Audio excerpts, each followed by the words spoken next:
Hi guys, welcome to another iCreate video tutorial. Today we're going to be taking a look at the all-new Spotlight in OS X Yosemite.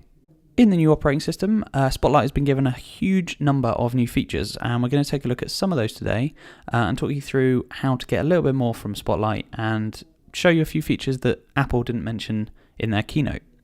So to start with, it's worth mentioning that while Spotlight has moved to the middle of the screen, you can still access it by clicking the magnifying glass icon in the top right hand corner of the screen. You can of course also activate it by holding down the command key and pressing the spacebar. This will open up the window from wherever you are, and it's a quick way of searching your Mac without having to move your fingers away from the keyboard. So the first thing to mention is that Spotlight can now do calculations very much like the calculator app on your phone. It's obviously much quicker than using the calculator app because all you have to do is tap out the keyboard shortcut and then you can start typing in your calculation. When you're done, you can highlight the answer and re-enter it into Spotlight or copy it into another app, or you can open Calculator by hitting enter.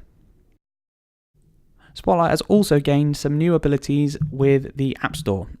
In the new Spotlight, you can type in the name of the app, and if you don't have it on your machine already, it will search the App Store for you and list all the relevant results right in the Spotlight window. So here you can see we've typed out Evernote, and while we don't have it installed on our machine, we get a brief description, we can see the rating, we can see the version number, and a few more details about it. Of course, if we hit enter, we'll be taken straight into the App Store, and the apps page will load up instantly and we can install our app from here. Another great new feature is the ability to search the web and Wikipedia straight from Spotlight. So here we've typed in silly, or the start of the word silly anyway. We're immediately presented with results from our Mac, but if we keep typing, you'll also see that we can get results from the web. So here we've got the Wikipedia page for the Isles of Scilly, and it gives us a brief intro to the page itself. And if we click down here, we'll be able to be taken straight to the website in Safari. Alternatively, if you'd rather view websites on the subject, you can click on the options below. So we've got a few top hits from Bing, and double clicking on these or hitting enter on one of these will take you straight to the site. Now, it's worth noting that these results are search engine. It's worth mentioning that these results are from Bing. Apple had a bit of a falling out with Google over a number of things, and as a result of that, Google has, for the most part, been removed from certainly system applications on the Mac. So you'll have noticed that Google Maps has been replaced on the iPhone with the stock Maps application that Apple now makes. And while Google is still present in the search bar in Safari and other such apps, it is not used in Spotlight. So here we're using Bing, and the results will be from that service. Another cool feature of the new Spotlight is the ability to search for locations using the built-in Maps app. So you can type in any kind of location. Here we're just going to search for London and get the overall city view.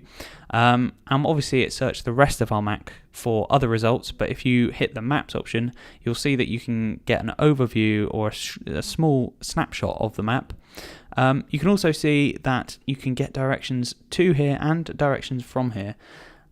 Or if the search result isn't quite right, you can click report a problem at the bottom and suggest where Apple has gone wrong.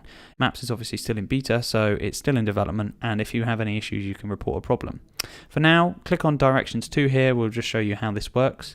It will open up the Maps application, and your current location and the final location that you've just searched for will be listed, and you can get directions. Obviously, you can send these to your iPhone or iPad, or print them out, or anything you would normally do with a Maps app.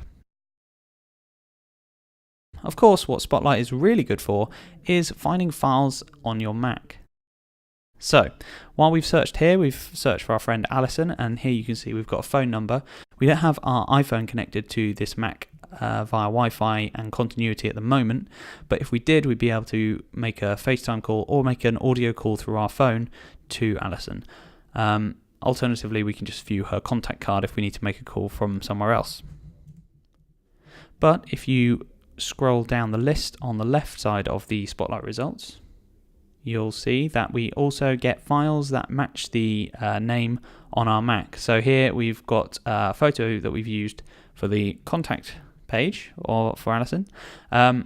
You get a nice preview of the photo or the file on the window on the right, but you'll notice that down at the bottom here there's nothing. Now, what you can do is you hold down the Command key, and what will be displayed down here is the file path that shows where the file that you're viewing is located. So here you can see exactly where this image is kept on our Mac.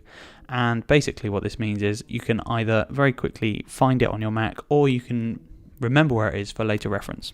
It's a really useful little tip, and obviously it's not displayed all the time. All you have to do is hold down the Command key on your keyboard and this will appear. Now we're just going to exit out of Spotlight for a second and open up a Finder window that we've got over here. Now, another useful feature in the new Spotlight is that you can drag and drop files from the Spotlight window into another Finder window, or a Twitter window, or a mail message. Basically, if you find the file that you want by searching with Spotlight, you can use it anywhere on your Mac. So here we've got this photo of Alison, and we want to copy it to our pictures folder.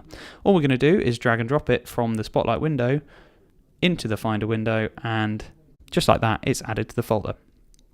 Now this works in any kind of app, so you can add pictures quickly to mail messages, you can tweet pictures quickly, you can do all kinds of things with this, so experiment with it, see what you can do, and I'm sure you'll find it really useful. It's also worth noting that in the Spotlight window, if you have an image selected, like this one here, you can hold down the Alt key and the window will zoom in so that it displays your photo at full size. This is brilliant if you're viewing something like a landscape or something like that, or if you just want to get right in and see the details of your shot. You can navigate by clicking and dragging the image around with your mouse, or scroll, of course, with the scroll bars. It's lovely for picking out details of your shot, seeing how big your shot is, or just generally getting a better view of the contents of your image. And naturally, just like old Spotlight, you can hit enter on any file and it will open up instantly. That's a little overview of the new Spotlight in OS X Yosemite. Thanks for watching, guys, and don't forget to follow us on Twitter, like us on Facebook, and check out the website at iCreateMagazine.com. You can also check out our new YouTube channel, which is at iCreate Live, all one word, for the latest tutorials and tips from iOS and Mac. See you in the next episode.